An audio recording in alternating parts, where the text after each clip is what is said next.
Hello students, आज से हम स्टार्ट कर रहे हैं मैक्रो इकोनॉमिक्स की थर्ड यूनिट, जो कि है हमारी national income and related aggregates. Related aggregates में क्या क्या आएंगे हमारे?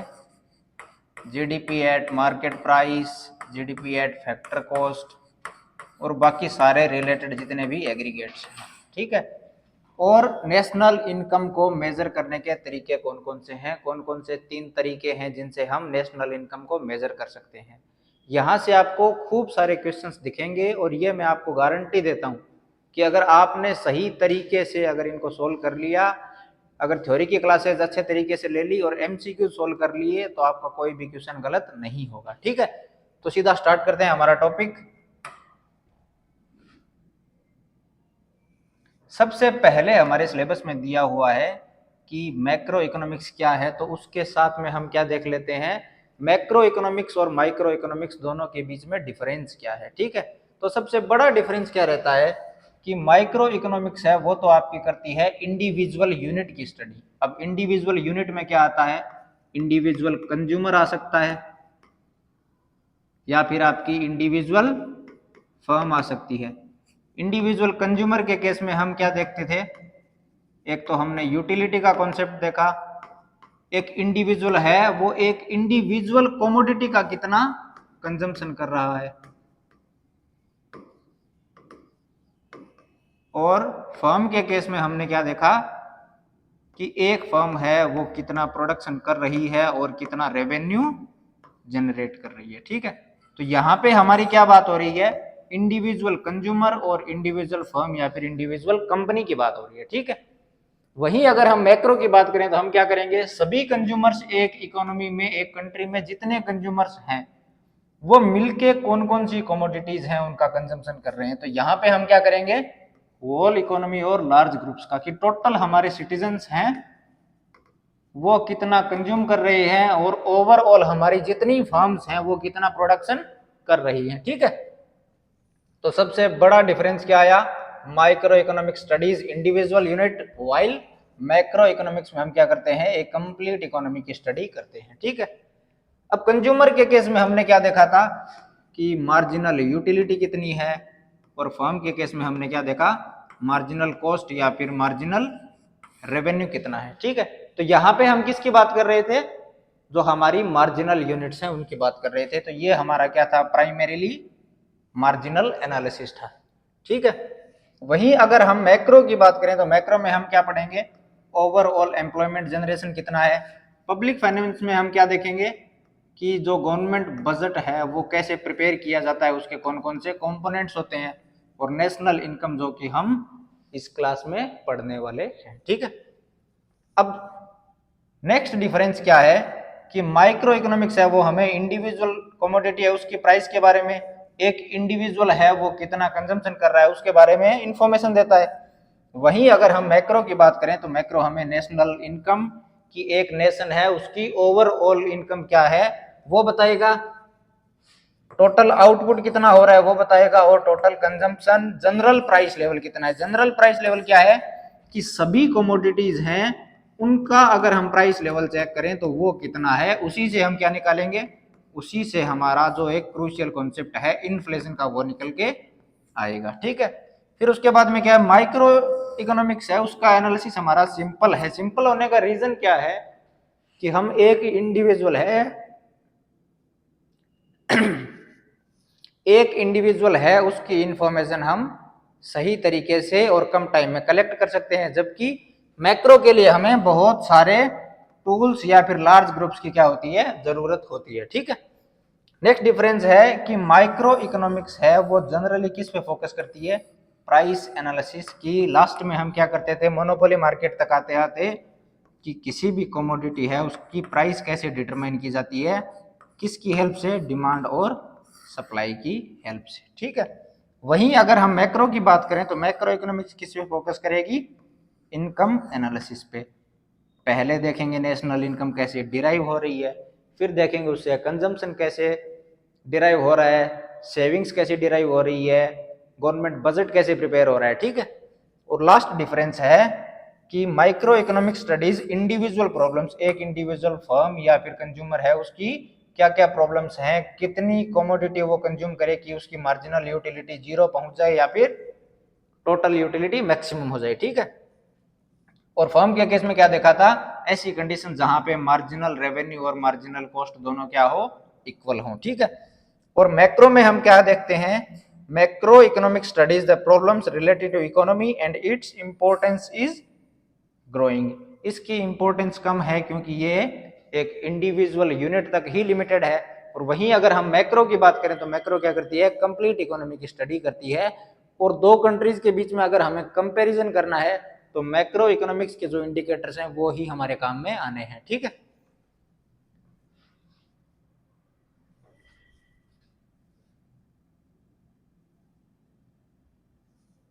नेक्स्ट टॉपिक है हमारा circular flow of national income.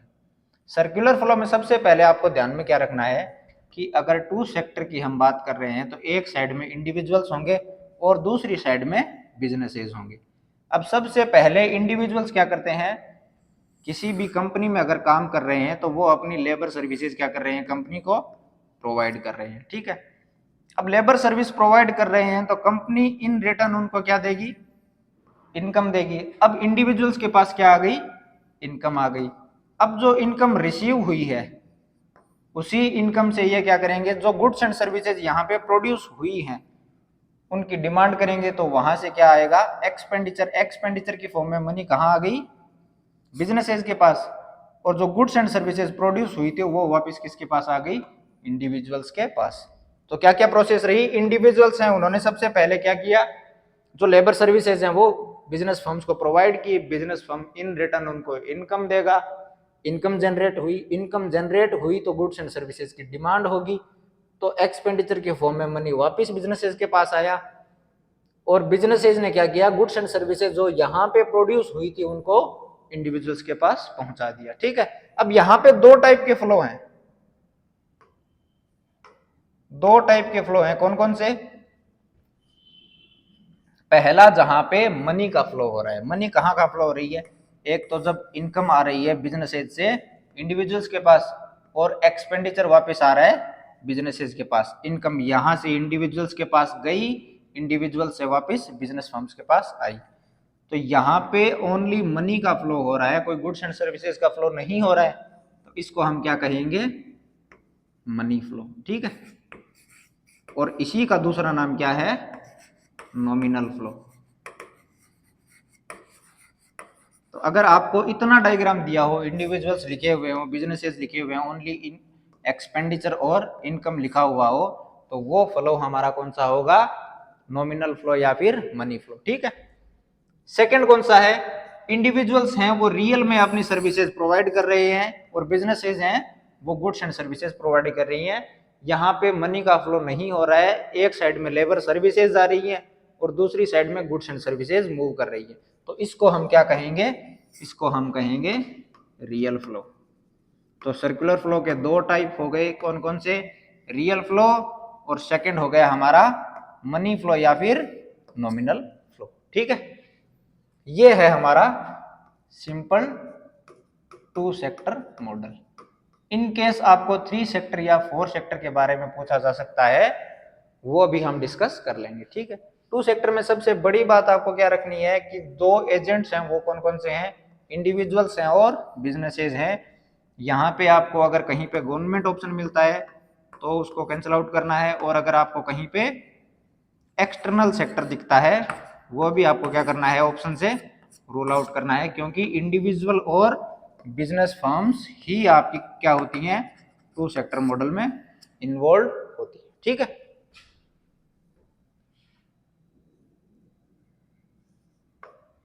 To sector model को एक बार फिर से देखते हैं, क्या हो रहा है, एक साइड में हाउस होल्ड्स हैं, क्या कर रहे हैं, वो फैक्टर सर्विसेज प्रोवाइड कर रहे हैं। Factor services 4 factors of production है वो प्रोवाइड कर सकते हैं।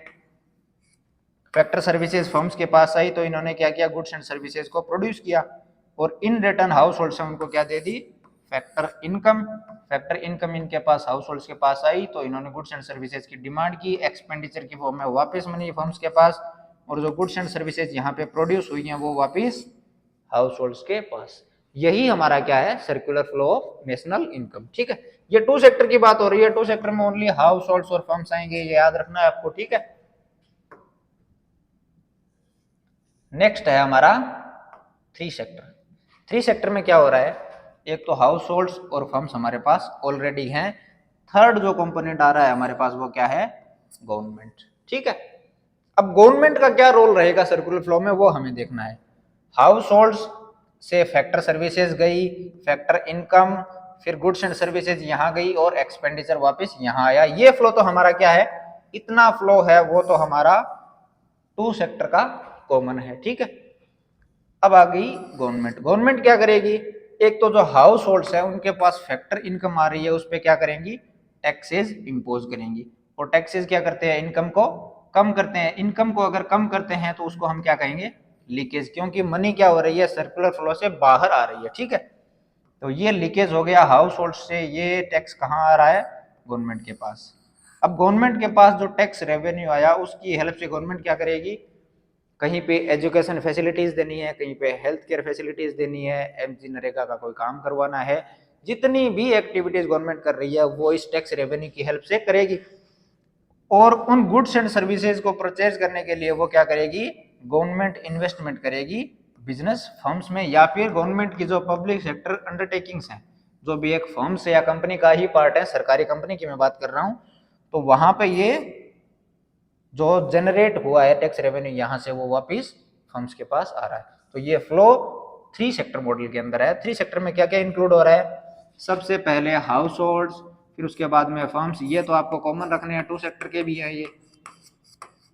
फिर उसके बाद में ऐड क्या हो रहा है थ्री सेक्टर में, गवर्नमेंट। गवर्नमेंट क्या कर सकती है, टैक्स रेवेन्यू इंपोज कर सकती है, और जो टैक्स रेवेन्यू इंपोज किया है उसका इन्वेस्टमेंट कर सकती है, ठीक है। नेक्स्ट है हमारा four sector model. Four sector model में क्या डिफरेंस आएगा, फोर्थ सेक्टर में हमें क्या लेना है, जो हमारा फॉरेन सेक्टर है,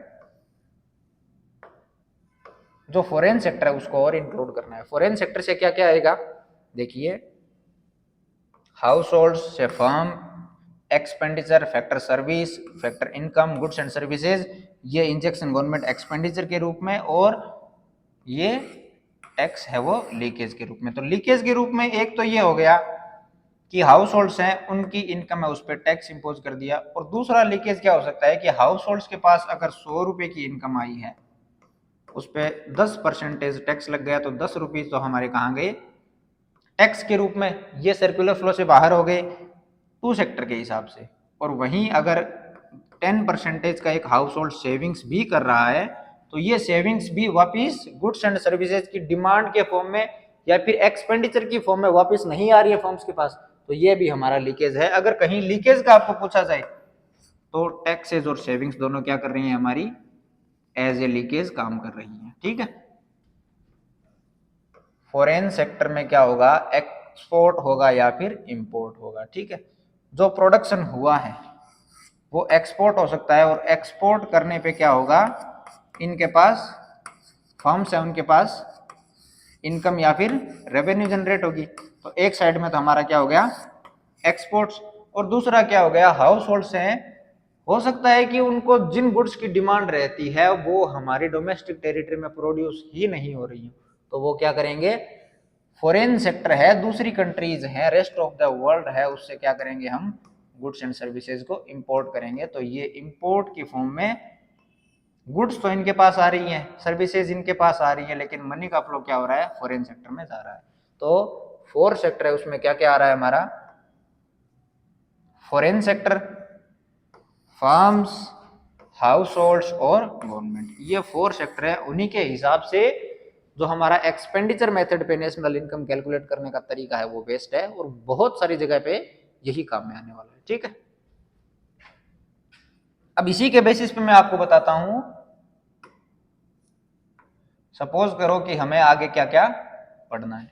हाउस होल्ड के हिसाब से हम क्या करेंगे, जो हमारा कंजम्पशन फंक्शन है उसको एनालाइज करेंगे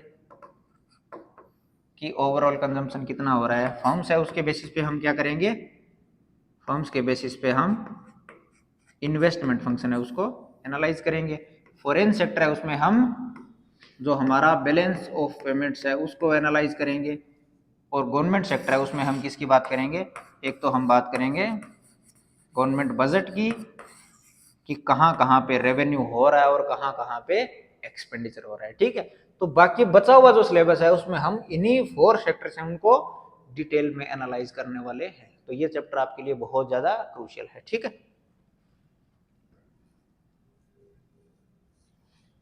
अब छोटे छोटे कॉन्सेप्ट्स जो आपके काम में आएंगे इस चैप्टर को समझने में भी और क्वेश्चन सोल्व करने में भी, ठीक है।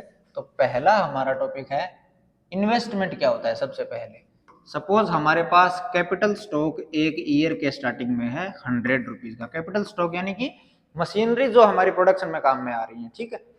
अब ईयर के एंड तक हमारे पास सपोज करो वो मशीनरीज हो गई 120 रुपीज की। तो इन दोनों के बीच में डिफरेंस कितना हुआ, या फिर ये कह सकते हैं कि कैपिटल स्टॉक है उसमें हमने एडिशन कितना किया 20 का। तो हमारा जो नेट एडिशन है किसमें, कैपिटल स्टॉक में। कैपिटल स्टॉक को हम के से डिनोट करते हैं और के में जो चेंज आया है डेल के, डेल क्या है यहाँ पे चेंज को डिनोट कर रहा है। तो कैपिटल स्टॉक में जितना चेंज आया है वही हमारा क्या है इन्वेस्टमेंट। अब इन्वेस्टमेंट है वो कौन कौन से टाइप का हो सकता है, या तो वो ग्रोस इन्वेस्टमेंट हो सकता है या फिर नेट इन्वेस्टमेंट हो सकता है। अब सबसे पहले देखते हैं कि ग्रोस इन्वेस्टमेंट क्या है। जो हमने फिक्स्ड एसेट्स, यानी कि अगर हम कोई बिजनेस स्टार्ट कर रहे हैं तो हमें कोई फिक्स्ड एसेट्स परचेज करने की जरूरत पड़ेगी, जैसे लैंड, उस पे कितना एक्सपेंडिचर हो रहा है, प्लस जो हमारी इन्वेंट्री है, इन्वेंट्री यानी कि जो हमने प्रोडक्शन कर दिया अभी हमारे गोडाउन्स में है, अभी हमने सेल नहीं किया है, ठीक है। तो अगर हम फिक्स्ड एसेट्स और जो हमारी इन्वेंट्री है इन दोनों को ऐड करेंगे तो हमारे पास कौन सा इन्वेस्टमेंट आएगा, ग्रोस इन्वेस्टमेंट, ठीक है। अब जो हमने मशीनरी ऐड की है यहाँ पे लैंड के साथ साथ हमने मशीनरी भी ऐड की है, जो फिक्स्ड एसेट है हमारा, वो क्या होता है कि हर साल डेप्रिशिएट होता जाता है, वो हर साल खराब होता जाता है और जितना पार्ट खराब हो गया वो हमारे आगे प्रोडक्शन में काम में आने वाला नहीं है, उसको हमें रिप्लेस करना पड़ेगा। सपोज हमारे पास एक मशीन है 100 रुपीज की और उसकी लाइफ है 10 ईयर्स, तो हर साल क्या हो रहा है उसका 1/10 पार्ट है वो क्या हो रहा है डेप्रिशिएट, यानी कि क्या हो रहा है खराब हो रहा है, ठीक है। तो ये जो डेप्रिशिएट हुआ है उसको हमें फिर से इन्वेस्टमेंट तो करना पड़ेगा। तो 1/10 पार्ट कितना हुआ 10 रुपीज, तो हर साल हमें डेप्रिसिएशन के रूप में 10 रुपीज का इन्वेस्टमेंट भी करना पड़ेगा, ठीक है।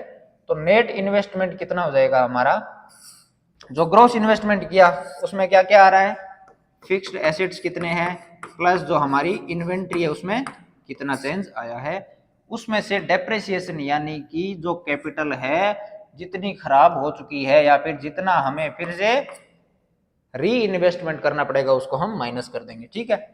अब ये जो डेप्रिसिएशन है इसी के दो नाम है, एक तो wear and tear loss. Wear and tear loss कुछ नहीं है, जब हम एक मशीन को यूज करते हैं तो यूज करते करते उसका डेप्रिसिएशन हो जाता है या फिर वो खराब हो जाती है, उसी को हम वियर एंड टियर लॉस कहते हैं। और डेप्रिसिएशन का ही दूसरा नाम क्या है, कंजम्पशन ऑफ फिक्स्ड कैपिटल। ये वर्ड आपको काफी जगह देखने को मिलेगा, कंजम्पशन ऑफ फिक्स्ड एसेट्स, ये भी डेप्रिसिएशन का ही नाम है। तो ग्रॉस इन्वेस्टमेंट में फिक्स्ड एसेट्स प्लस इन्वेंट्री आई, डेप्रिसिएशन जितना हुआ उसको माइनस किया तो हमारे पास क्या आ गया नेट इन्वेस्टमेंट। ये आपको डायरेक्टली पूछा जा सकता है, ठीक है।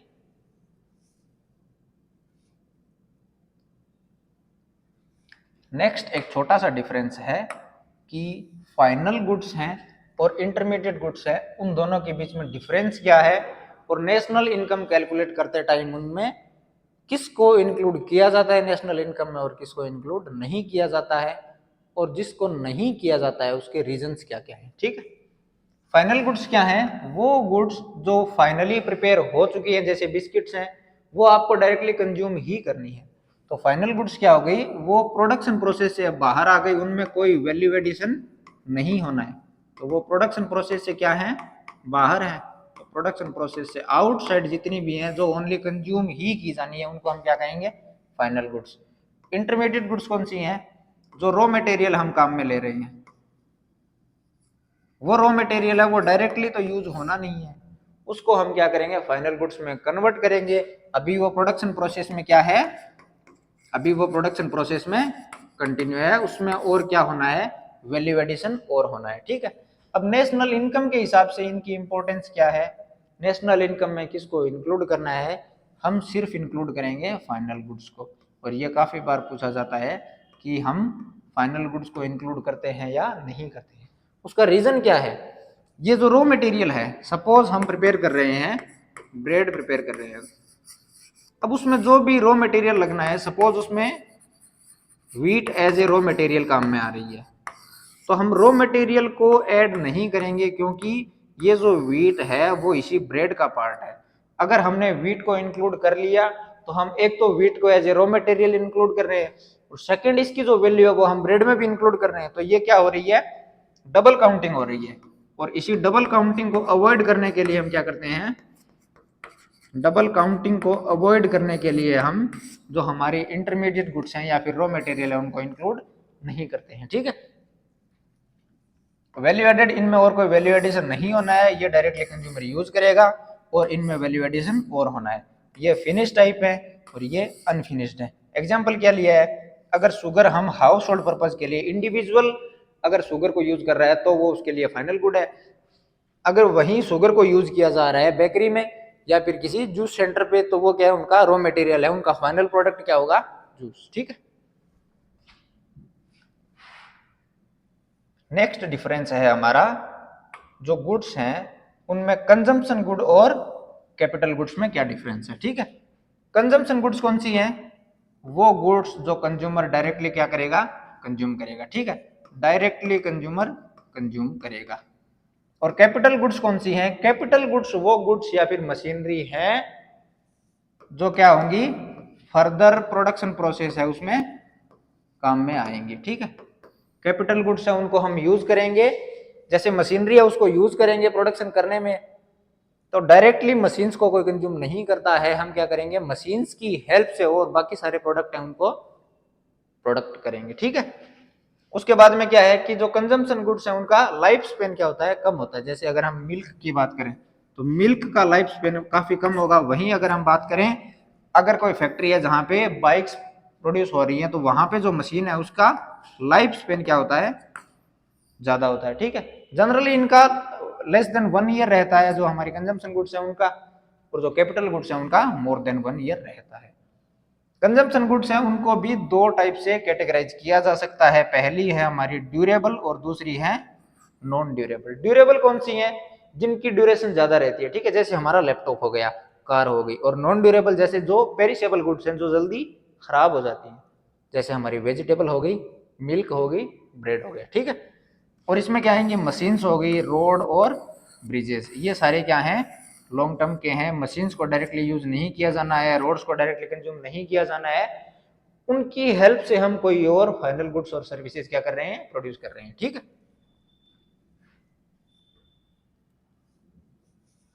नेक्स्ट डिफरेंस है हमारा स्टॉक और फ्लो वेरिएबल का।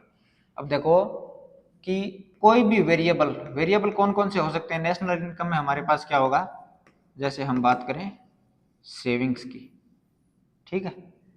सपोज हमें क्या करना है, कोई भी एक वेरिएबल है उसको एक फिक्स डेट पे, जैसे अगर हम बात करें 16 सितंबर 2024, एक फिक्स डेट पे at a point of time पे हमें मेजर करना है कि सेविंग्स कितनी है। सपोज हमारी सेविंग्स है 100,000 रुपीज, ठीक है।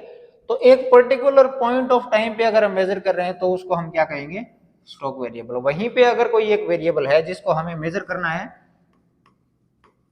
1 अप्रैल से लेके 31 मार्च के बीच में, ठीक है। जैसे हम नेशनल इनकम कैलकुलेट करते हैं तो वो हमारी क्या होती है कि जो गुड्स एंड सर्विसेज प्रोड्यूस हुई हैं एक फाइनेंशियल ईयर में, तो फाइनेंशियल ईयर कंप्लीट की बात करें तो 1 अप्रैल से लेके हम 31 मार्च तक की बात कर रहे हैं, ठीक है।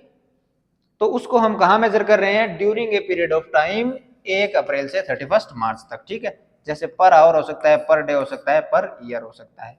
अब यहाँ पे कोई टाइम डायमेंशन नहीं है क्योंकि हम एक पर्टिकुलर टाइम की बात कर रहे हैं, तो स्टॉक में क्या नहीं होती, स्टॉक में कोई भी टाइम डायमेंशन नहीं होती है। वेरिएबल जो हमारा फ्लो है उसमें क्या होती है, टाइम डायमेंशन होती है। ये हमारा स्टैटिक कॉन्सेप्ट है क्योंकि हम उसमें टाइम डायमेंशन नहीं ले रहे हैं, और ये हमारा डायनेमिक कॉन्सेप्ट है वहीं इसके पास टाइम डायमेंशन नहीं है, इसके पास टाइम डायमेंशन है।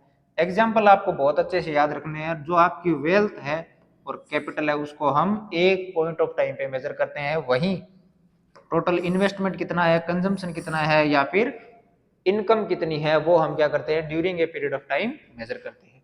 तो ये था हमारा स्टॉक और फ्लो वेरिएबल के बीच में डिफरेंस। ठीक है,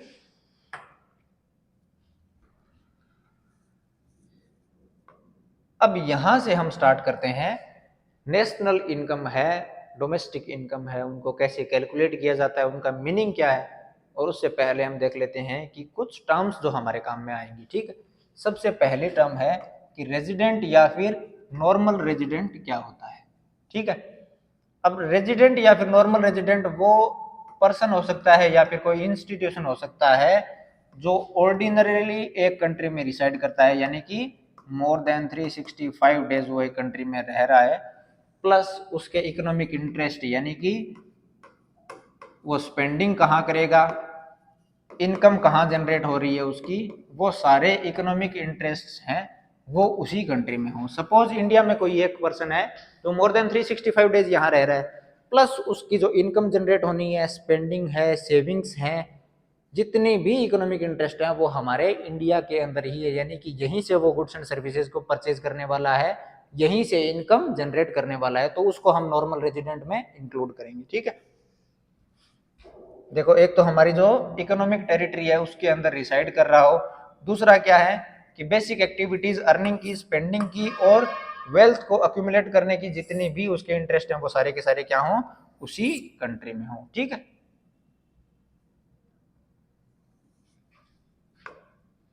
फिर है कि जो हमारी डोमेस्टिक टेरिटरी है उसमें क्या क्या इंक्लूड होगा। ठीक है, एक तो जैसे अगर हम इंडिया की बात करें तो हमारे सारे के सारे स्टेट्स प्लस हमारी यूनियन टेरिटरीज। ठीक है, 28 प्लस 8, एक तो ये इंक्लूड होनी है, इसको हम क्या कहते हैं, पॉलिटिकल फ्रंटियर।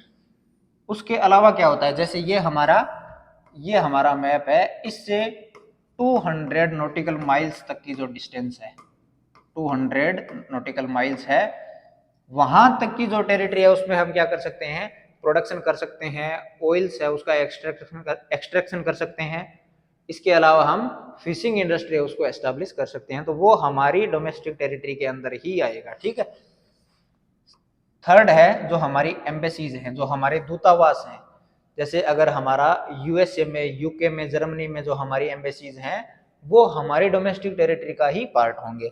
कॉन्सुलेट्स क्या होती है, एक ऑफिस होती है दूसरी कंट्री में जहां पे हम क्या करते हैं, हमारे जो सिटीजन्स हैं उनकी बर्थ और डेथ का क्या करते हैं, रजिस्ट्रेशन करते हैं, तो उसमें जितनी इनकम जनरेट होगी या फिर जितने लोग वहां काम कर रहे हैं उन सब की इनकम डोमेस्टिक टेरिटरी के अंदर ही आएगी। अगर इंडिया का कोई मिलिट्री बेस भी दूसरी कंट्री में है वो भी हमारी डोमेस्टिक टेरिटरी में आएगा। इसके अलावा क्या है, जो हमारी शिप्स, एयरक्राफ्ट या फिर जो ऑयल एंड नेचुरल गैस की रिग्स हैं, जो भी फिशिंग वेसल्स हैं, वो सारे के सारे किस में आएंगे, हमारी डोमेस्टिक टेरिटरी में आएंगे। तो क्या क्या आ रहा है, political frontier first, embassies, consulate, military base, उसके बाद में शिप्स, एयरक्राफ्ट जो हमारे रेजिडेंट ऑपरेट कर रहे हैं दो कंट्रीज के बीच में, fishing vessels, oil and natural gas rigs. ठीक है, ये सारे के सारे हमारी किस में आएंगे, डोमेस्टिक टेरिटरी में आएंगे। ठीक है,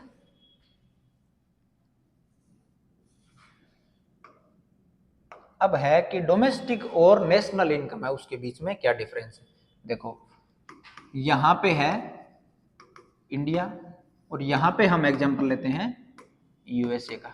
ठीक है, अब कुछ सिटीजन्स ऐसे हो सकते हैं जो इंडिया के हैं, यूएसए में रिसाइड कर रहे हैं और वहीं पे वो क्या कर रहे हैं, इनकम जनरेट कर रहे हैं, यानी कि वो प्रोडक्शन कहाँ हो रहा है, प्रोडक्शन हो रहा है वो यूएसए में।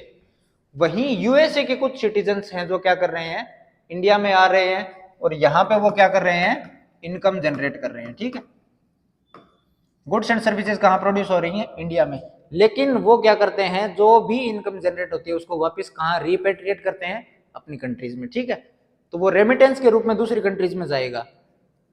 तो डोमेस्टिक और नेशनल का डिफरेंस भी हमारा यहीं से आएगा। ठीक है, डोमेस्टिक इनकम क्या है, it is the sum of total factor incomes. Factor income यानी 4 फैक्टर्स ऑफ प्रोडक्शन है, लैंड, लेबर, कैपिटल और एंटरप्रेन्योर, ये 4 फैक्टर्स ऑफ प्रोडक्शन है वो हमारी ही डोमेस्टिक टेरिटरी में प्रोडक्शन कर रहे हैं, चाहे वो हमारा रेजिडेंट हो या फिर यूएसए का, यूके का, जर्मनी का, कहीं का भी रेजिडेंट हो, जब तक हमारी डोमेस्टिक टेरिटरी में क्या क्या आता है, पॉलिटिकल फ्रंटियर, उसके बाद में कॉन्सुलेट आ गए, उसके बाद में हमारे मिलिट्री बेस आ गए, फिशिंग वेसल्स आ गए, हमारी एम्बेसीज आ गई, ठीक है। इन सब के अंदर प्रोडक्शन होना चाहिए, चाहे वो इंडिया का रेजिडेंट हो या फिर किसी दूसरी कंट्री का रेजिडेंट हो, जब तक हमारी डोमेस्टिक टेरिटरी में इनकम जनरेट हो रही है उसको हम किस में इंक्लूड करेंगे, डोमेस्टिक इनकम में, ठीक है। नेशनल इनकम में क्या इंक्लूड करेंगे कि जो हमारे नॉर्मल रेजिडेंट है, नॉर्मल रेजिडेंट का कॉन्सेप्ट यहाँ पे काम में आएगा, ठीक है, कि जो हमारे नॉर्मल रेजिडेंट है यानी कि जो 365 डेज से ज्यादा रिजाइड कर रहे हैं और उनका इकोनॉमिक इंटरेस्ट है वो भी हमारी कंट्री में ही है, ठीक है। तो जो हमारे नॉर्मल रेजिडेंट हैं वो डोमेस्टिक टेरिटरी में इनकम जनरेट कर सकते हैं या फिर जो इंडिया से बाहर दूसरी कंट्री में गए हैं वहां पे इनकम जनरेट कर सकते हैं, तो चाहे वो डोमेस्टिक टेरिटरी में इनकम जनरेट करें या फिर रेस्ट ऑफ द वर्ल्ड में इनकम जनरेट करें, वो अगर हमारे रेजिडेंट हैं तो वो हमारी नेशनल इनकम में आएगा, ठीक है। अब इसी के साथ एक कॉन्सेप्ट है net factor income from abroad, ठीक है। यहां पे इंडिया और यहां पे यूएसए या फिर रेस्ट ऑफ द वर्ल्ड, ठीक है। इंडियंस हैं वो दूसरी कंट्रीज में गए, वहां पे वर्क किया और वहां से वो क्या कर रहे हैं, इनकम को वापस भेज रहे हैं इंडिया में, और जो यूएसए के सिटीजन्स हैं वो इंडिया में वर्क कर रहे हैं और इनकम क्या कर रहे हैं, यूएसए या फिर रेस्ट ऑफ द वर्ल्ड में वापस सेंड कर रहे हैं, ठीक है। तो जो हमारी डोमेस्टिक इनकम है उसमें क्या ऐड हो रहा है, जो इनकम हम जनरेट कर रहे हैं, नेट फैक्टर इनकम है, इन दोनों के बीच का डिफरेंस। सपोज कि हमारे जो सिटीजन्स हैं वो 100 रुपीज बाहर से सेंड कर रहे हैं इंडिया में, और जो इंडिया के अंदर बाकी कंट्रीज के जो सिटीजन्स या फिर रेजिडेंट्स हैं वो क्या कर रहे हैं, 80 रुपीज का इनकम जनरेशन कर रहे हैं, यानी कि 80 रुपीज का हमने पेमेंट किया रेस्ट ऑफ द वर्ल्ड को और 100 रुपीज हमें क्या हुए, उनसे रिसीव हुए, तो इन दोनों के बीच का डिफरेंस कितना होगा, 20, यानी कि इनकम और जो हमने पेमेंट किया है उनके बीच का डिफरेंस क्या है, हमारा net factor income from abroad, ठीक है। तो डोमेस्टिक में क्या कर रहे हैं हम कि हमारे टेरिटरी में प्रोडक्शन होना चाहिए, हमें रेजिडेंट का अभी एक बार नहीं देखना है, चाहे वो रेजिडेंट हो या फिर रेजिडेंट ना हो, हमारे डोमेस्टिक टेरिटरी में प्रोडक्शन हो रहा है तो वो हमारे डोमेस्टिक इनकम में है। इसका मतलब कि यहाँ पे net factor income from abroad है उसको इंक्लूड नहीं किया जाता है। और जब बात आएगी नेशनल इनकम की तो सिर्फ हमें क्या करना है कि जो हमारे रेजिडेंट हैं वो कितनी इनकम जनरेट कर रहे हैं, तो ये क्या इंक्लूड करता है, net factor income from abroad को।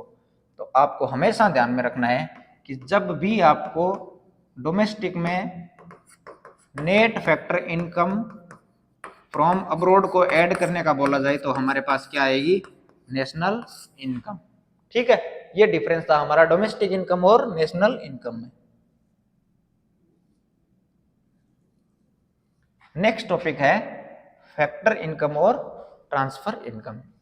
फैक्टर इनकम क्या होगी, वही जो 4 फैक्टर्स ऑफ प्रोडक्शन है वो क्या कर रहे हैं, कहीं पे सर्विस प्रोवाइड कर रहे हैं और सर्विस प्रोवाइड करने की वजह से उनको क्या हो रहा है, इनकम मिल रही है। तो 4 फैक्टर्स ऑफ प्रोडक्शन है, उनको सर्विस प्रोवाइड करने से जो इनकम जनरेट हो रही है वो हमारी क्या है, फैक्टर इनकम। जैसे रेंट हो गया, इंटरेस्ट हो गया, वेजेस हो गए, प्रॉफिट हो गया। रेंट हमारा किससे आएगा, लैंड से। इंटरेस्ट हमारा किससे आएगा, कैपिटल से। वेजेस हमारे आएंगे लेबर से, और प्रॉफिट जाएगा हमारा जो एंटरप्रेन्योर है उसके पास, ठीक है। तो ये 4 फैक्टर्स ऑफ प्रोडक्शन है, वो सर्विस प्रोवाइड कर रहे हैं और सर्विस प्रोवाइड करने की वजह से इनको क्या हो रही है, फैक्टर इनकम रिसीव हो रही है। वही क्या होता है कि जैसे अगर हम बात करें अनएम्प्लॉयमेंट अलाउंस की, जो बेरोजगारी भत्ता मिलता है उसकी अगर हम बात करें, या फिर जो पेंशन मिलती है किसको, ओल्ड सिटीजन्स हैं उनको, क्या उसके बदले में हम कोई काम कर रहे हैं, कोई गुड्स एंड सर्विसेज का प्रोडक्शन कर रहे हैं, नहीं कर रहे हैं। तो ऐसी इनकम जो सिर्फ ट्रांसफर हो रही है गवर्नमेंट से सिटीजन की तरफ और कोई गुड्स एंड सर्विसेज का अगर प्रोडक्शन नहीं हो रहा है तो उसको हम क्या कहेंगे, ट्रांसफर इनकम।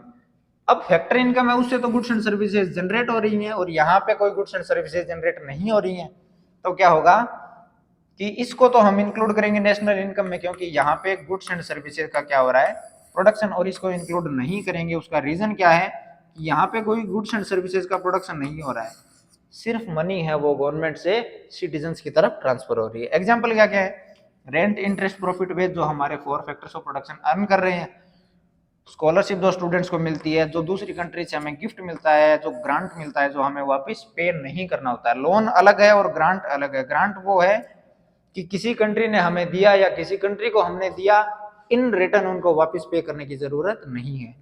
और डोनेशन या फिर जो भी फॉरेन एड हमें मिलता है या फिर हमने दिया है, ठीक है। तो ये है फैक्टर इनकम और ये है ट्रांसफर इनकम। फैक्टर इनकम को इंक्लूड करना है नेशनल इनकम में और ट्रांसफर इनकम को इंक्लूड नहीं करना है। रीजन क्या है कि यहाँ पे गुड्स एंड सर्विसेज का प्रोडक्शन हो रहा है और यहाँ पे गुड्स एंड सर्विसेज का प्रोडक्शन नहीं हो रहा है, ठीक है।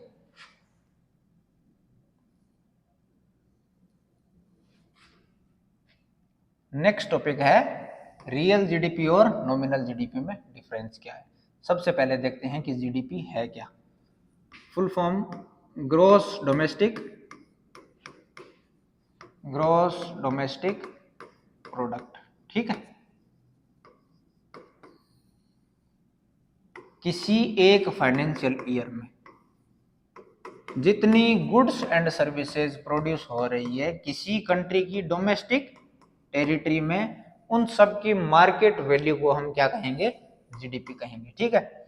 मार्केट वैल्यू का क्या हुआ कि हम प्राइस ले रहे हैं, मार्केट वैल्यू प्राइस ही होती है। अब वो प्राइस दो टाइप से ली जा सकती है। सपोज एक तो ईयर हम लेते हैं 2011 और एक लेते हैं हम 2024। अब गुड्स एंड सर्विसेज है, उनकी प्राइसेस क्या है, दोनों ईयर में अलग अलग हैं, ठीक है। एक प्राइस लेवल 1 है, एक प्राइस लेवल 2 है।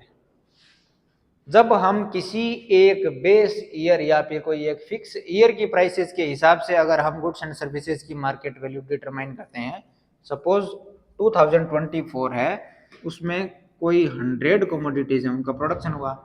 अब 100 कमोडिटीज की अगर हम प्राइस ले रहे हैं 2011 वाली, यानी कि कोई एक हमारा बेस ईयर है, उसकी अगर हम प्राइसेस ले रहे हैं और उसके हिसाब से अगर हम जो मार्केट वैल्यू डिटरमाइन कर रहे हैं, सपोज जनरल प्राइस लेवल था 5 रुपीज, तो हमारी जीडीपी कितनी आई 500।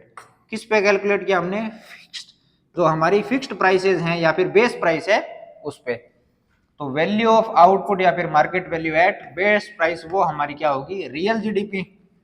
और अगर हम वैल्यू ऑफ आउटपुट लें करंट ईयर की और प्राइसेस भी लें करंट ईयर की, जैसे 2024 है उसकी अगर हम प्राइसेस लें, जैसे 6 रुपीज हो यहाँ पे, तो हमारी जो जीडीपी आएगी 600, वो क्या है, नॉमिनल जीडीपी, ठीक है। It will increase only when output increases, क्योंकि देखो अगर हमारी एक ईयर में जीडीपी है 500, दूसरे ईयर में 600 कैसे हो सकती है, जब प्राइस लेवल तो हमारी 5 ही रहनी है, जब यानी कि प्रोडक्शन हमारा 120 होगा, उसको मल्टीप्लाई करेंगे 5 से, तभी क्या हो सकता है, जो हमारी जीडीपी है वो 500 से 600 हो सकती है। यानी कि ये इंक्रीज होने के लिए आपका प्रोडक्शन इंक्रीज होना ही चाहिए, क्योंकि प्राइसेस क्या है, कांस्टेंट ही है। 2023 है उसमें भी 5 लेनी है, 2019 है उसमें भी 5 लेनी है, एक फिक्स प्राइस पे हम कैलकुलेट करने हैं। जबकि हमारी नॉमिनल जीडीपी है उसमें चेंज दोनों की वजह से हो सकता है। सपोज प्रोडक्शन 100 यूनिट्स का ही हो रहा है, लेकिन क्या हो गया कि प्राइसेज 6 रुपीज से इंक्रीज होकर 7 रुपीज होगी, प्रोडक्शन कितना हो गया नॉमिनल जीडीपी के हिसाब से 700। तो क्या इसको वेलफेयर कहा जा सकता है, इसको वेलफेयर नहीं कहा जा सकता, क्योंकि सिर्फ प्राइसेस इंक्रीज हुई हैं, प्रोडक्शन उतना ही है 100 यूनिट्स का, सिर्फ प्राइसेस इंक्रीज हुई है। प्राइसेस इंक्रीज हुई तो नॉमिनल जीडीपी इंक्रीज होगी, लेकिन रियल जीडीपी के लिए आपको क्या है, आउटपुट इंक्रीज करना ही होगा। इसी वजह से हमारा रियल जीडीपी क्या है, वेलफेयर को मेजर करने का एक बेटर इंडिकेटर है, ठीक है। ये एक रिलायबल इंडेक्स ऑफ वेलफेयर है, जबकि इसमें है वो वेलफेयर का पता नहीं चलता कि जो हमारी 600 है उससे 800 हुई है इनकम, वो प्राइस इंक्रीज होने की वजह से हुई है या फिर आउटपुट इंक्रीज होने की वजह से हुई है, ये हमें पता नहीं है। तो हम नहीं कह सकते कि अगर नॉमिनल जीडीपी इंक्रीज हो रही हो तो वेलफेयर इंक्रीज होगा, ठीक है, क्योंकि ये अगर प्राइस इंक्रीज होती है तो भी इंक्रीज हो सकती है और आउटपुट इंक्रीज होता है तो भी हो सकती है, ठीक है। अब नेक्स्ट हम बात करेंगे 3 कॉन्सेप्ट की, उनमें से एक कॉन्सेप्ट, 2 कॉन्सेप्ट, 3 कॉन्सेप्ट, तीनों के तीनों अगर आपको समझ में आ गए तो जितनी भी जीडीपी और उससे रिलेटेड एग्रीगेट्स हैं वो आपको आराम से समझ में आ जाएंगे, ठीक है। पहला हमारा है ग्रोस और नेट के बीच का डिफरेंस। जब भी आपको ग्रोस से नेट पे आना हो तो आप क्या करोगे, डेप्रिसिएशन को माइनस करोगे, ठीक है। पहला रूल क्या है, ग्रोस से नेट पे आने के लिए डेप्रिसिएशन माइनस करोगे और नेट से ग्रोस पे जाने के लिए, यानी कि नेट आपके पास दिया हुआ है, आपको ग्रोस पे जाना है तो डेप्रिसिएशन को ऐड करोगे, ठीक है। सेकंड हमने डिस्कस किया था कि अगर हमारी डोमेस्टिक इनकम दी हुई है उसमें हम क्या ऐड करें, net factor income from abroad. अगर इसको ऐड करेंगे तो हमारे पास क्या आएगी, नेशनल इनकम। तो डोमेस्टिक से नेशनल पे जाने के लिए क्या करना है, net factor income from abroad को ऐड करना है, ठीक है। थर्ड है मार्केट प्राइस और फैक्टर कॉस्ट। देखो कि 4 फैक्टर्स ऑफ प्रोडक्शन हैं वो वर्क कर रहे हैं और उसकी वजह से क्या हो रहा है, गुड्स एंड सर्विसेज जनरेट हो रही है, ठीक है। जब तक ये किसी एक फैक्ट्री के अंदर है, यानी कि मार्केट में नहीं आई है, तब तक उस पर क्या लग रहा है, सिर्फ 4 फैक्टर्स ऑफ प्रोडक्शन है उनको जो पे किया है वही अमाउंट लग रही है उस पर, ठीक है। तो इसको हम क्या कर रहे हैं, factor cost. 4 factors of production है उनको हायर करने में जितनी कॉस्ट लग रही है वो हमारी क्या है, फैक्टर कॉस्ट है, ठीक है। अब फैक्टर कॉस्ट से जैसे ही हमारी गुड्स एंड सर्विसेज क्या आ रही हैं, मार्केट में एंटर कर रही है, मार्केट में एंटर करते क्या होगा कि एक तो उस पर इनडायरेक्ट टैक्सेस लगेंगे, दूसरा हो सकता है कि अगर हम कोई रिन्यूएबल सेक्टर में काम कर रहे हैं तो गवर्नमेंट हमें सब्सिडी दे सकती है, तो सब्सिडी हमारी क्या करेगी, कॉस्ट को कम करेगी और इनडायरेक्ट टैक्सेस हैं वो हमारी कॉस्ट को इंक्रीज करेंगे। फैक्ट्री से मार्केट में आ रहे हैं तो क्या ऐड हो रहा है, इनडायरेक्ट टैक्सेस ऐड हो रहे हैं और सब्सिडी माइनस हो रही है। इन दोनों के बीच का डिफरेंस क्या है, नेट इनडायरेक्ट टैक्सेस, ठीक है। तो फैक्टर कॉस्ट है उसमें हमने क्या ऐड किया, net indirect taxes. Net indirect tax क्या है, इनडायरेक्ट टैक्स और सब्सिडी के बीच का डिफरेंस। तो फैक्टर इनकम, फैक्टर कॉस्ट है उसमें हमने नेट इनडायरेक्ट टैक्स ऐड किया तो हमारे पास क्या आई, मार्केट प्राइसेस। ये तीनों अगर आपको सही तरीके से आ गए तो आगे आने वाली स्लाइड है वो आपको बहुत अच्छे से समझ में आएगी, ठीक है।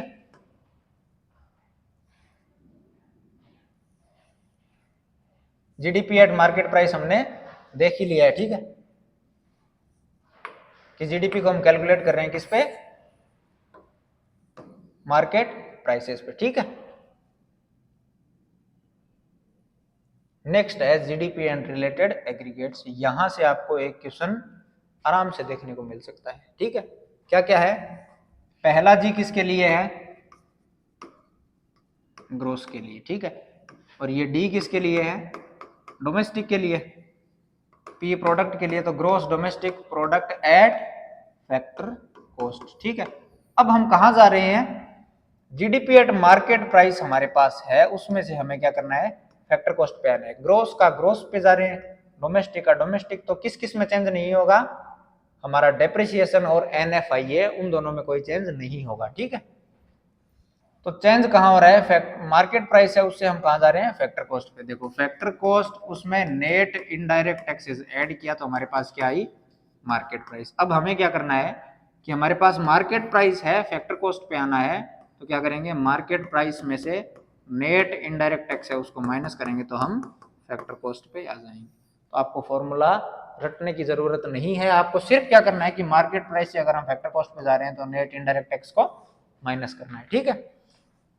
सेकंड में हम क्या जा रहे हैं, ग्रोस से नेट पे जा रहे हैं। तो ग्रोस से नेट पे जाने के लिए क्या करना है आपको, कंजम्पशन ऑफ फिक्स्ड कैपिटल या फिर इसी का दूसरा नाम क्या है, डेप्रिसिएशन है, उसको क्या करना है, माइनस करना है, ठीक है। थर्ड में हम कहां जा रहे हैं, जीडीपी एट मार्केट प्राइस है उससे हम जा रहे हैं एनडीपी एट फैक्टर कॉस्ट पे, यानी कि ग्रोस से तो हम जा रहे हैं नेट पे, ग्रोस से नेट पे जाने के लिए क्या करेंगे, कंजम्पशन ऑफ फिक्स्ड कैपिटल या फिर डेप्रिसिएशन को माइनस कर देंगे, और मार्केट प्राइस है उससे हम कहाँ जा रहे हैं, फैक्टर कॉस्ट पे, तो नेट इनडायरेक्ट टैक्स है उसको माइनस कर देंगे। ठीक है। थर्ड में हम क्या कर रहे हैं, ग्रोस से ग्रोस पे रह रहे हैं तो हमारा डेप्रिसिएशन का कोई रोल नहीं रहेगा। डोमेस्टिक से हम कहाँ जा रहे हैं, सिर्फ नेशनल पे जा रहे हैं। ठीक है। डोमेस्टिक से नेशनल पे जाने के लिए हम क्या करते हैं, डोमेस्टिक इनकम है उसमें net factor income from abroad है उसको ऐड करेंगे तो हमारे पास क्या आ जाएगी, नेशनल की आइडेंटिटी आ जाएगी। ठीक है। तो ये डोमेस्टिक से नेशनल पे जाने के लिए NFIA ऐड करना है। आपको सिर्फ वो 3 आइडेंटिटीज याद रखनी है कि डेप्रिसिएशन कहाँ पे काम में आएगा, net factor income from abroad कहाँ काम में आएगा, और नेट इनडायरेक्ट टैक्स कहाँ पे काम में आएगा। ठीक है। अब ये फॉर्मूला है, इसको कैसे डिराइव किया, ग्रोस से ग्रोस पे जा रहे हैं तो डेप्रिसिएशन का कोई रोल नहीं रहना है। यहाँ पे नेशनल पे जा रहे हैं तो हमारा net factor income from abroad है उसका कोई रोल नहीं है। सिर्फ का क्या हो रहा है, मार्केट प्राइस से फैक्टर कॉस्ट पे जा रहे हैं, मार्केट प्राइस से factor cost, net indirect tax को माइनस कर दो। ठीक है। अब यहाँ पे हम कहाँ रहे, net national product at factor cost. ठीक है। Net national product at factor cost हमारे पास क्या है, GNP एट मार्केट प्राइस, यानी कि gross national product at market price. Market price से फैक्टर कॉस्ट पे जाने के लिए क्या करोगे आप, नेट इनडायरेक्ट टैक्स को माइनस करोगे। दूसरा क्या कर रहे हैं हम, ग्रोस से नेट पे जा रहे हैं तो ग्रोस से नेट पे जाने के लिए डेप्रिसिएशन को माइनस करना है। और लास्ट आइडेंटिटी क्या है कि GNP gross national product at market price से हम कहाँ आ रहे हैं, net national product at market price. ठीक है। क्या हो रहा है, सिर्फ ग्रोस से हम कहाँ आ रहे हैं, नेट पे आ रहे हैं, तो CFC या फिर आपका डेप्रिसिएशन है उसको क्या करना है, माइनस करना है। ठीक है। एक बार फिर से बता देता हूं मैं आपको कि आपको सिर्फ वो 3 आइडेंटिटीज याद रखनी है। कौन कौन सी, कि अगर हम क्या कर रहे हैं, ग्रोस हमारे पास दिया हुआ है, नेट पे अगर हमें जाना है तो क्या करेंगे, डेप्रिसिएशन को माइनस करेंगे। अगर हमारे पास डोमेस्टिक दिया हुआ है और हमें जाना है नेशनल पे तो हम क्या करेंगे, net factor income from abroad है उसको ऐड करेंगे। और वहीं अगर हमें फैक्टर कॉस्ट दिया हुआ है, जाना कहाँ है हमें, मार्केट प्राइस पे, तो हम क्या करेंगे, नेट इनडायरेक्ट टैक्स है उसको ऐड करेंगे। नेट इनडायरेक्ट टैक्स क्या है, इनडायरेक्ट टैक्स जो एक गुड्स एंड सर्विस पर लग रहे हैं और सब्सिडी जितनी मिल रही है उन दोनों के बीच का डिफरेंस। ठीक है।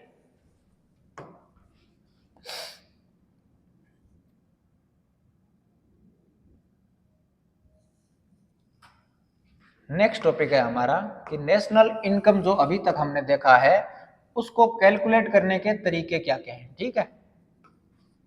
देखो हमने क्या देखा कि रॉ मटेरियल है हमारे पास, उसमें हम क्या कर रहे हैं, वैल्यू एडिशन कर रहे हैं, उसको फर्दर प्रोडक्शन कर रहे हैं, वैल्यू ऐड कर रहे हैं उसमें। जैसे व्हीट है उसमें वैल्यू ऐड की तब जाके हमें क्या मिली, ब्रेड मिली। तो वैल्यू ऐड कर रहे हैं, उससे हमारा पहला मेथड आ रहा है कौन सा, वैल्यू एडेड मेथड। ठीक है। कि कितना वैल्यू एडिशन हो रहा है किसमें, रॉ मटेरियल में। दूसरा क्या हो सकता है कि जो हमारी इनकम जनरेट हुई है उसको हम कैलकुलेट कर लें कि जितने भी हमारे फैक्टर्स ऑफ प्रोडक्शन है उन सभी की इनकम को अगर हम कैलकुलेट कर लें, उन सबको ऐड करें तो हमारे पास क्या आएगी, नेशनल इनकम आ सकती है। और तीसरा मेथड की जो इनकम जनरेट हुई है उसको कहाँ कहाँ और कितने रुपीज हैं वो एक्सपेंडिचर की फॉर्म में जा रहे हैं, यानी कि 4 सेक्टर्स हमारे हैं। कौन कौन से, कंज्यूमर हो गया, बिजनेस फर्म्स हो गई, गवर्नमेंट हो गई, और हमारा एक्सटर्नल सेक्टर यानी कि एक्सपोर्ट माइनस इंपोर्ट। ये सारे सेक्टर्स हैं, वो कितना एक्सपेंडिचर कर रहे हैं उसकी हेल्प से भी हम नेशनल इनकम को कैलकुलेट कर सकते हैं। तो 3 तरीके हो गए, रॉ मटेरियल में वैल्यू एडिशन कितना है, सेकंड हम इनकम कितनी जनरेट कर रहे हैं, और थर्ड की जो इनकम जनरेट हुई है वो एक्सपेंडिचर की फॉर्म में कहाँ कहाँ जा रही है। ठीक है। तीनों तरीके से एक ही टाइप का आंसर हमारे पास आएगा। ठीक है। सबसे पहले हम देखते हैं कि जो हमारा वैल्यू एडेड या फिर प्रोडक्ट मेथड है, वैल्यू एडेड का दूसरा नाम क्या है, प्रोडक्ट मेथड, उसमें हमें क्या क्या करना है।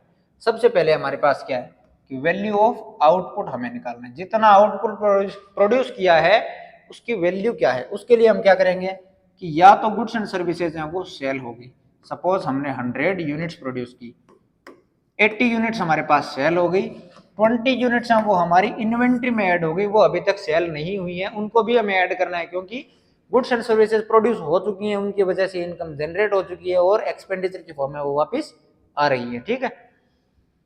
तो एक तो सेल्स हो गई, दूसरा क्या है कि हमारा स्टॉक है उसमें भी चेंज आ सकता है। सपोज ईयर स्टार्ट हुआ तब हमारे पास 100 यूनिट थी, ईयर के एंड में हमारे पास 120 यूनिट है, ये हमारा क्या है ओपनिंग स्टॉक और ये क्लोजिंग स्टॉक। ईयर के एंड में कितना स्टॉक है, ये भी तो प्रोडक्शन हुआ है, वैल्यू एडिशन तो इस रॉ मटेरियल में भी हुआ है, तो इन दोनों के बीच का डिफरेंस हमारा क्या आएगा चेंज इन स्टॉक, यानी कि closing stock minus opening stock. 120 में से 100 माइनस करेंगे, 20 को हम भी इसमें इंक्लूड करेंगे, ठीक है। अब जो वैल्यू ऑफ आउटपुट आया है उसमें से हमें क्या करना है कि आउटपुट जो हमने किया है में भी हो सकता है उसमें से कुछ इंटरमीडिएट गुड्स भी हैं जिनका हमें अभी आगे और वैल्यू एडिशन करना है, और इंटरमीडिएट गुड्स को हम इंक्लूड नहीं करते हैं। उसका रीजन मैंने क्या बताया था, डबल काउंटिंग को अवॉइड करने के लिए, क्योंकि इंटरमीडिएट गुड को भी इंक्लूड कर लें, फाइनल गुड को भी इंक्लूड कर लें, तो वो प्राइस क्या हो रही है, दो जगह पे इंक्लूड हो रही है, ठीक है। तो डबल काउंटिंग को अवॉइड करने के लिए इंटरमीडिएट कंजम्पशन है उसको हम माइनस कर देंगे। ऐसे ही जितनी भी फर्म्स हैं उनका अगर हम ग्रोस वैल्यू एडेड ऐड करेंगे तो हमारे पास क्या आएगा जीडीपी एट एमपी। आपको याद रखने वाली बात क्या है कि कंपोनेंट कौन सा है, वैल्यू ऑफ आउटपुट, ये निकालने के लिए क्या करेंगे sales plus change in stock. Change in stock का फॉर्मूला क्या है, closing stock minus opening stock. Intermediate consumption को आपको माइनस करना है। ऐसे ही अगर आप सारी फर्म्स के लिए करोगे, इंडिविजुअल फर्म के लिए तो हमें क्या मिलेगा gross value added, gross value added at market price. सभी फर्म्स का अगर आप ऐड करोगे तो आपके पास क्या आएगा GDP at market price. National income क्या होती है, net national product at factor cost, क्योंकि नेट पे इसलिए आ रहे हैं डेप्रिसिएशन जितना हो गया वो हमारे काम में नहीं आना है तो उसको इंक्लूड करो तो नेट पे आए। नेशनल इनकम की बात हो रही है तो रेजिडेंट की बात करेंगे तो हम डोमेस्टिक की बात नहीं करेंगे, यहाँ पे हमारे नेशनल आएगा। और फैक्टर कॉस्ट की बात इसलिए कर रहे हैं क्योंकि जो इनडायरेक्ट टैक्स और सब्सिडी हैं वो सिर्फ क्या है हमारे ट्रांसफर पेमेंट्स हैं। ट्रांसफर पेमेंट्स यानी कि इनकी वजह से प्रोडक्शन नहीं हो रहा है, प्रोडक्शन ऑलरेडी हो चुका है, तो हम नेशनल इनकम में एनएनपीएट फैक्टर कॉस्ट निकालते हैं हर बार, ठीक है। एनएनपीएट फैक्टर कॉस्ट है उसको हम नेशनल इनकम कहते हैं, और एनडीपीएट फैक्टर कॉस्ट है, एनडीपीएट फैक्टर कॉस्ट है उसको हम क्या कहते हैं डोमेस्टिक इनकम। तो आपको डायरेक्टली भी पूछा जा सकता है कि नेशनल इनकम इनमें से कौन सी है, एनएनपीएट फैक्टर कॉस्ट है, एनएनपीएट मार्केट प्राइस है, जीडीपीएट मार्केट प्राइस है, या फिर एनडीपीएट फैक्टर कॉस्ट है, ठीक है। तो आपको उसमें आंसर करना है कि एनएनपीएट फैक्टर कॉस्ट है वो तो है हमारी नेशनल इनकम, और एनडीपीएट फैक्टर कॉस्ट है वो हमारी क्या है डोमेस्टिक इनकम, ठीक है। जीडीपीएट मार्केट प्राइस आई आपके पास, अब आपको क्या करना है देखो, अब आपको ग्रोस से जाना है, ग्रोस से जाना है आपको नेट पे। क्या करना है, कंजम्पशन ऑफ फिक्स्ड कैपिटल या फिर डेप्रिसिएशन को माइनस करना है। डोमेस्टिक से आप कहां जा रहे हो, डोमेस्टिक से आप जा रहे हो नेशनल पे, तो क्या ऐड करना है आपको net factor income from abroad NFIA add करना है।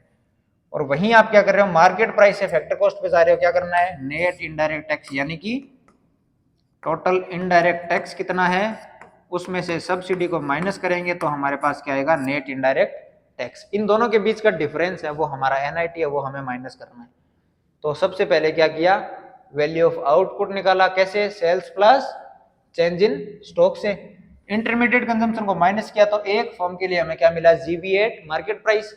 सभी जीवी8 मार्केट प्राइसेस हैं सभी फर्म्स के, उनको ऐड किया तो जीडीपी8 मार्केट प्राइस, और जीडीपी8 मार्केट प्राइस से हम आराम से नेशनल इनकम को निकाल सकते हैं। निकालना क्या हमें net national product at factor cost, ठीक है। अब इसमें हमें प्रिकॉशन क्या क्या रखने हैं कि अगर हम प्रोडक्ट मेथड या फिर हमारा वैल्यू एडेड मेथड है उससे अगर नेशनल इनकम को इंक्लूड कैलकुलेट कर रहे हैं तो हमें क्या क्या ध्यान में रखना है, ठीक है। सबसे पहले डबल काउंटिंग को अवॉइड करने के लिए आपको क्या करना है, ओनली जो फाइनल गुड्स हैं उन्हीं को ऐड करना है, इंटरमीडिएट गुड्स को आपको क्या करना है माइनस करना है, ठीक है। अगर कोई firm goods and services produce कर रही है खुद के कंजम्पशन के लिए तो भी वो प्रोडक्शन तो हो रहा है तो उसको भी हमें क्या करना है इंक्लूड करना है, ठीक है। थर्ड क्या है कि सेल्स और परचेज जो सेकंड हैंड गुड्स का हुआ है उसको हमें एक्सक्लूड करना है। उसका रीजन क्या है, सपोज कोई एक गुड है, उसका प्रोडक्शन हुआ 2018 में, सपोज 100 रुपीज का था, तो वो उस साल की जीडीपी में ऑलरेडी इंक्लूडेड है, उस साल की नेशनल इनकम में ऑलरेडी इंक्लूडेड है। अब अगर उसका सिर्फ सेल और परचेज हो रहा है तो कोई नया प्रोडक्शन तो नहीं हो रहा है, नया प्रोडक्शन नहीं हो रहा है, इसका मतलब नई इनकम जनरेट नहीं हो रही, नई इनकम जनरेट नहीं हो रही, इसका मतलब नया एक्सपेंडिचर नहीं हो रहा। तो हम क्या करेंगे, जो हमारी सेकंड हैंड गुड्स हैं उनको एक्सक्लूड कर देंगे, ठीक है। और क्या है कि इंटरमीडिएट कंजम्पशन को ऑलरेडी हम माइनस कर चुके हैं, और वैल्यू ऑफ सर्विसेज है जो सेल्स के टाइम पे, सपोज प्रोडक्शन हो चुका है उसके बाद में सेल्स हो रहा है, उसमें जितनी भी सर्विसेज आप रेंडर कर रहे हो, जितनी भी सर्विस आप कैरी आउट कर रहे हो, उनकी वैल्यू भी आपको इंक्लूड करनी है। तो आपको डायरेक्टली पूछा जा सकता है कि वैल्यू एडेड मेथड है उसमें क्या क्या इंक्लूड किया जाता है और क्या क्या एक्सक्लूड किया जाता है, ठीक है। नेक्स्ट मेथड है हमारा इनकम मेथड। इनकम मेथड में हमें क्या करना है, देखो जो हमारे 4 फैक्टर्स ऑफ प्रोडक्शन है, कौन कौन से, पहला है लैंड, दूसरा है लेबर, ठीक है, और तीसरा है हमारा कैपिटल, और चौथा है हमारा एंटरप्रेन्योर, ठीक है। अब इस मेथड में करना यही है कि ये चारों फैक्टर्स ऑफ प्रोडक्शन है वो हमारे डोमेस्टिक टेरिटरी में कितनी इनकम जनरेट कर रहे हैं, ठीक है।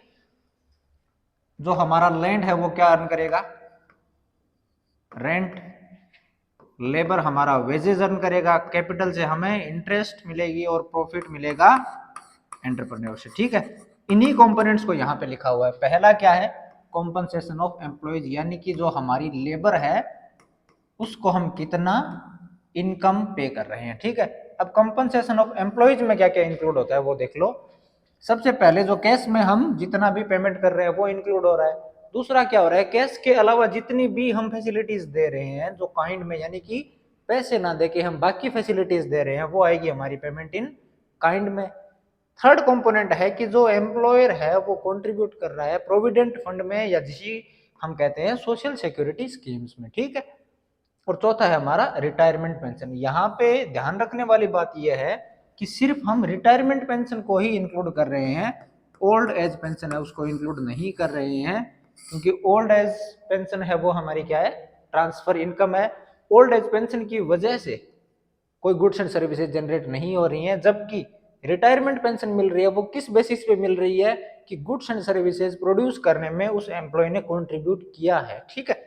सेकंड है हमारा ऑपरेटिंग सरप्लस। अब ऑपरेटिंग सरप्लस है उसमें ये तीनों फैक्टर कौन कौन से बच गए, लैंड, कैपिटल और एंटरप्रेन्योर, इन तीनों की इनकम है उसको रख रहे हैं। देखो रेंट एंड रॉयल्टी ये हमें मिली लैंड से, इंटरेस्ट जो हमारा कैपिटल पे है, और प्रॉफिट, ठीक है। तो ऑपरेटिंग सरप्लस अगर कभी आपको पूछा जाता है कि what do you mean by operating surplus, तो आपको क्या क्या बताना है, रेंट एंड रॉयल्टी, इंटरेस्ट और प्रॉफिट। अब प्रॉफिट के कौन कौन से कंपोनेंट हो सकते हैं, देखो एक कंपनी में जितना प्रॉफिट जनरेट हुआ उसका कुछ पार्ट कॉर्पोरेट टैक्स में गया, कुछ पार्ट कहाँ गया, कॉर्पोरेट सेविंग्स, यानी कि अनडिस्ट्रीब्यूटेड प्रॉफिट, वो प्रॉफिट जो कंपनी ने शेयर होल्डर्स को नहीं दिया है उसको रिटेन किया है। तो इसी का दूसरा नाम क्या है, इसी का दूसरा नाम है रिटेन्ड अर्निंग, ठीक है, रिटेन्ड अर्निंग। और उसके बाद में है डिविडेंड, जो प्रॉफिट है उसका पार्ट शेयर होल्डर्स को दिया जाता है, ठीक है। उसके बाद में एक कंपोनेंट और है मिक्स्ड इनकम का। मिक्स्ड इनकम में हम किसको ले रहे हैं, जैसे डॉक्टर है, अब उसकी जितनी प्रॉपर्टी है, जितने फैक्टर्स ऑफ प्रोडक्शन वो काम में ले रहा है, उनको हम एकदम क्लियरली क्लासीफाई नहीं कर पा रहे हैं इन 4 फैक्टर्स ऑफ प्रोडक्शन में, तो हम जो भी मिक्स्ड इनकम है सेल्फ एम्प्लॉयड की, उसके लिए अलग से अपन ने एक कंपोनेंट ले लिया, ठीक है। अब ध्यान रखने वाली बात यही है कि 4 फैक्टर्स ऑफ प्रोडक्शन है तो फैक्टर कॉस्ट पे ही आएगी, डेप्रिसिएशन की यहाँ पे कोई बात नहीं है, तो net domestic product at factor cost मिलेगा हमें इनकम मेथड के सारे कंपोनेंट्स की इनकम को ऐड करेंगे तो, ठीक है।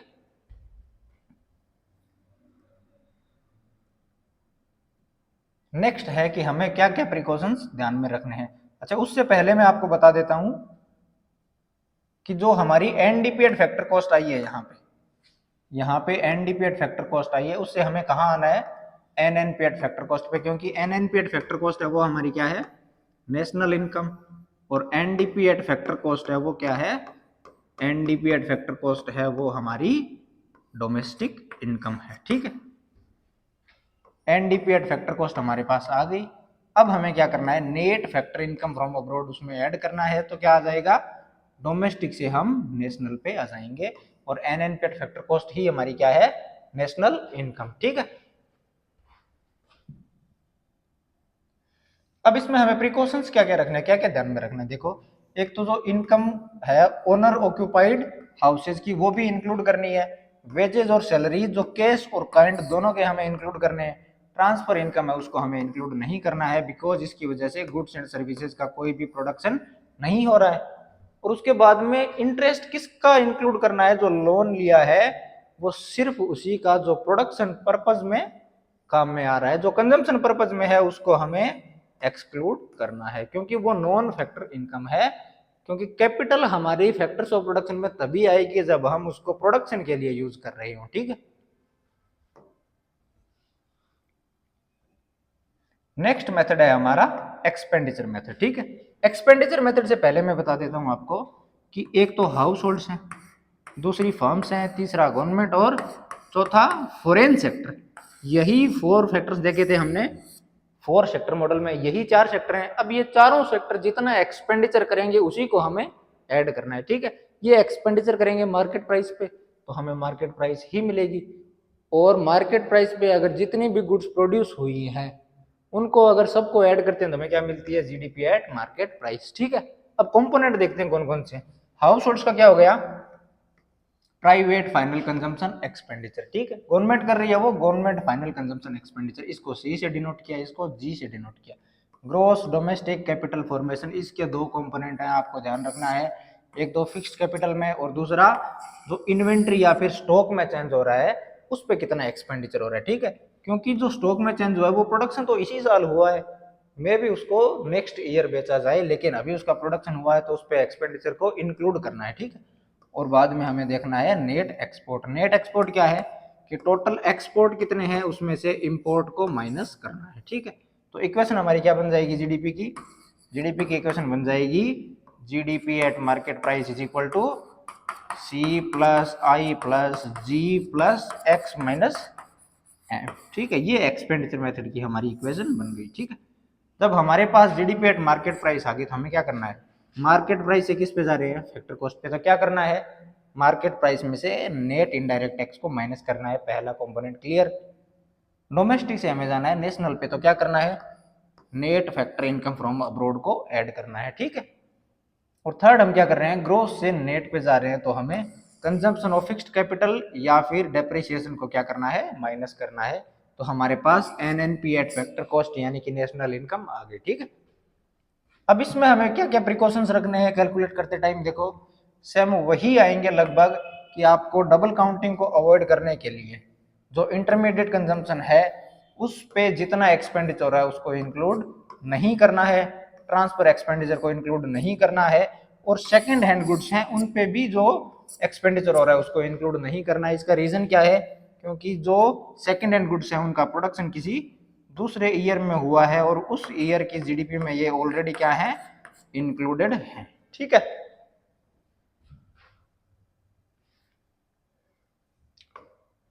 नेक्स्ट टॉपिक है हमारा problem of double counting. Double counting कैसे होती है, जैसे इंटरमीडिएट कंजम्पशन है उसको भी इंक्लूड कर लिया, यानी हम रॉ मटेरियल को अलग से इंक्लूड कर रहे हैं और फाइनल प्रोडक्ट है उसको अलग से इंक्लूड कर रहे हैं। अब फाइनल प्रोडक्ट बना है उसकी कॉस्टिंग में ऑलरेडी रॉ मटेरियल है उसकी कॉस्ट इंक्लूडेड है, तो हमें क्या करना है, इंटरमीडिएट कंजम्पशन को माइनस करना है।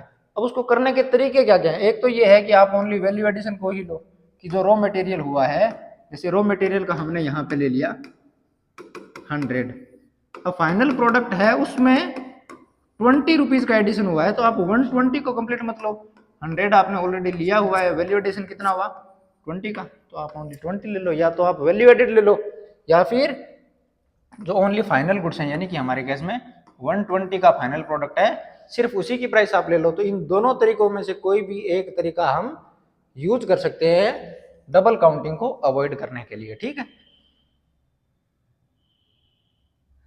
नेक्स्ट है कि अब तक हमने देख लिया जीडीपी को हम कैलकुलेट कर रहे हैं, कंपैरिजन के हिसाब से भी काम में ले रहे हैं, लेकिन फिर भी जीडीपी एक बहुत अच्छा इंडिकेटर नहीं है।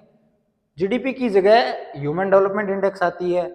तो जीडीपी एक अच्छा बेटर वेलफेयर कैलकुलेट करने का या फिर कैलकुलेट मेजर करने का तरीका क्यों नहीं है, यानी कि जीडीपी की लिमिटेशंस क्या क्या है वो हमें देखनी है। ठीक है, सबसे पहला है नॉन मॉनेटरी एक्सचेंज, यानी कि कंट्री साइड में विलेज एरिया में कुछ ऐसी जगह भी हैं जहां पे बार्टर सिस्टम ऑपरेट कर रहा है। अब बार्टर सिस्टम ऑपरेट कर रहा है, इसका मतलब क्या है कि मार्केट में वो एंटर ही नहीं कर रही है। जब उनकी अकाउंटिंग ही नहीं हो रही तो हम उनको जीडीपी में इंक्लूड नहीं कर सकते। तो एक तो रीजन ये है कि इंडिया अभी भी रूरल डोमिनेटेड कंट्री है, तो उसमें नॉन मॉनेटरी एक्सचेंजेस बहुत है। इस वजह से नॉन मॉनेटरी एक्सचेंज की वजह से हमारे जीडीपी का क्या हो रहा है, अंडर एस्टिमेशन हो रहा है। यानी कि जीडीपी हमारी अगर 150 होनी चाहिए तो वो हमारी 100 ही आ रही है, यानी कि अंडर एस्टिमेशन हो रहा है। कुछ ट्रांजेक्शन ऐसे हैं जिनको हम रिकॉर्ड नहीं कर पा रहे हैं। ठीक है, सेकंड है एक्सटर्नैलिटी। एक्सटर्नैलिटी क्या होती है, देखो जैसे एक प्रोड्यूसर है और एक है कंज्यूमर। कंज्यूमर प्राइस पे कर रहा है और गुड्स एंड सर्विसेज फ्लो हो रही है प्रोड्यूसर से कंज्यूमर की तरफ। अब सपोज यहाँ पे जो गुड्स एंड सर्विस है, वो एक एग्जांपल तो ये है कि ट्री प्लांटेशन हो रहा है।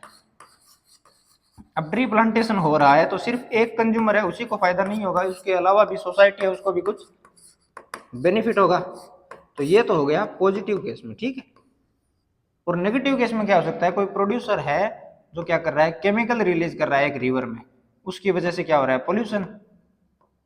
तो जो स्टील कंपनी है वो प्रोड्यूस कर रही है, तो ओनली कंज्यूमर और प्रोड्यूसर के बीच में ही उसका लॉस नहीं है या फिर बेनिफिट नहीं है, उसका जो डिसएडवांटेज है वो सोसाइटी को भी बोर्न करना पड़ रहा है, यानी कि उसका कुछ नेगेटिव फॉल आउट भी है। तो एक तो ये हो गया कि कोई थर्ड पार्टी है उस पर पॉजिटिव इंपैक्ट आ रहा है, और एक हो गया नेगेटिव इंपैक्ट आ रहा है। तो एक्सटर्नलिटी क्या हो गई, ये हो गई spill over impact on third party. ठीक है, दो टाइप की हो सकती है, जहां पे बेनिफिट है उसको हम कहेंगे पॉजिटिव एक्सटर्नलिटी, और जहां पे नेगेटिव है उसको हम कहेंगे नेगेटिव एक्सटर्नलिटी। ठीक है, तो अब ये एक्सटर्नलिटी की वजह से जीडीपी में अंडर एस्टिमेशन कैसे हो रहा है वो देखते हैं। क्योंकि हम सिर्फ अकाउंटिंग कर रहे हैं किसकी, प्रोड्यूसर और कंज्यूमर के बीच की, उसकी बाद में जो भी बेनिफिट हो रहा है जो भी हार्म हो रहा है उसको हम कैलकुलेट नहीं कर रहे हैं। तो हम कह सकते हैं कि जीडीपी एक बहुत अच्छा मेजर नहीं है। किस वजह से, नॉन मॉनेटरी एक्सचेंज और एक्सटर्नलिटी की प्रेजेंस की वजह से। ठीक है, नेक्स्ट टॉपिक है हमारा जीएनपी डिफ्लेटर या फिर जीडीपी डिफ्लेटर। सबसे पहले तो हमें इस काम में कहाँ लेना है इसको, जब हमें ओवरऑल इन्फ्लेशन का पता करना हो। ठीक है, जैसे हम कंज्यूमर प्राइस इंडेक्स और होलसेल प्राइस इंडेक्स को यूज करते हैं, उसी तरीके से जीडीपी डिफ्लेटर का या जीएनपी डिफ्लेटर का यूज आता है जनरल प्राइस लेवल को कैलकुलेट करने के लिए। अब उसका फॉर्मूला क्या है, आपको क्या करना है, नॉमिनल जीडीपी या जीएनपी, यानी कि करंट प्राइसेस पे जो जीएनपी जो कैलकुलेट किया है वो, और रियल जीडीपी यानी कि जो कांस्टेंट प्राइसेस या फिर बेस ईयर प्राइस है उस पे कैलकुलेट की हुई है, उन दोनों को डिवाइड करना है और 100 से मल्टीप्लाई करना है। अगर इसका आंसर, इस फॉर्मूले से अगर आंसर आता है 1110 तो 10% इंक्रीमेंट हुआ है इन्फ्लेशन में, और अगर इसका रिजल्ट आता है 90 यानी कि 10% प्राइसेस डिक्रीज हुई है, तो वहां पे इन्फ्लेशन ना होके क्या होगा, डिफ्लेशन। ठीक है, नेक्स्ट टॉपिक है हमारा ग्रीन जीएनपी, यानी कि जो भी प्रोडक्शन हो रहा है उसकी वजह से जो इन्वायरमेंट को जो भी पोल्यूट कर रहे हैं, यानी कि हम इकोसिस्टम को डैमेज कर रहे हैं, तो उसका जो नेगेटिव है उसको हम डिडक्ट करते हैं, उसके बाद में ग्रीन जीएनपी निकालते हैं। तो आपको इतना ही ध्यान में रखना है कि ग्रीन जीएनपी है वो एक तो हमारा जो सस्टेनेबल डेवलपमेंट है उसमें काम में लिया जाता है, और जो इन्वायरमेंट को पोल्यूशन या फिर जो रिसोर्सेज का हम रिडक्शन कर रहे हैं उसको मेजर करने के लिए काम में लिया जाता है। ठीक है, इसी के साथ हमारा ये पहला चैप्टर कंप्लीट होता है। आई होप आपको बहुत अच्छे से समझ में आया होगा। Thank you for listening patiently, have a great day, thank you.